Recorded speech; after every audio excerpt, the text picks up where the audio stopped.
Wall Street is keeping a close eye on movie screens across the nation. Our film critic, Erik Childress, joins me now for Movies and Money. Let's get down to the numbers this morning. Yes. How are film studios doing? Well, studios are continually fighting the big budgets that they keep putting on themselves, so we have to sort of measure their success with the grosses based on, how much these movies cost. But theater owners, on the other hand, are sort of reaping the benefits because they are, getting their percentage and not have to worry about these big budgets. So you look at, this year compared to last year, there have been 12 films this year that have reached the 100 million milestone already. Last year we only had 8. This year there have been 4 films that have had a $90 million opening or better. Last year, the whole year, they only had 4. So we're really on track for something big here, Erik. We could very well be. I mean, I said it, a couple weeks ago that I thought that the grosses on the summer this year were going to be down. That there were a lot of sequels and remakes. That the interest is going to die off very quickly, and we've kind of seen that so far this month. But I still think that there are a lot of films that are going to gross a lot of money. They're just going to be spread out a lot more. Well, last weekend at the box office there was a #1 franchise, X-Men, coming in with $110 million.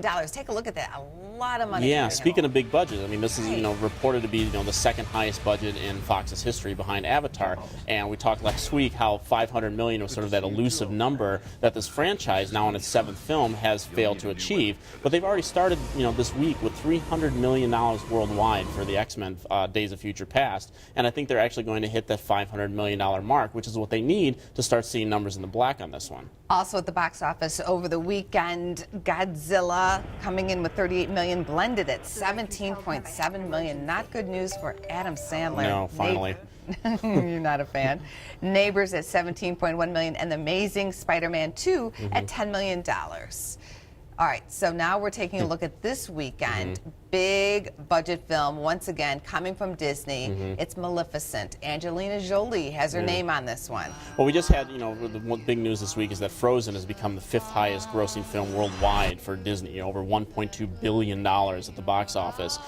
So Maleficent is in a way sort of their follow-up. It's, it's a film aimed at young girls. It's a fantasy film, not animated, but this is a film that I think because of that, there hasn't been a movie for young girls in a while, probably since Frozen, as a matter of fact. So I think this film is going to open #1 this weekend, probably in the low 50s. Also at this weekend, A Million Ways to Die in the West. You had a chance to screen this film. Yeah. What do you think? It's probably my biggest disappointment of the summer so far. I was a big fan of Ted, Seth MacFarlane's, debut feature, and that's, became the most original R-rated comedy of all time, over $580 million at the box office.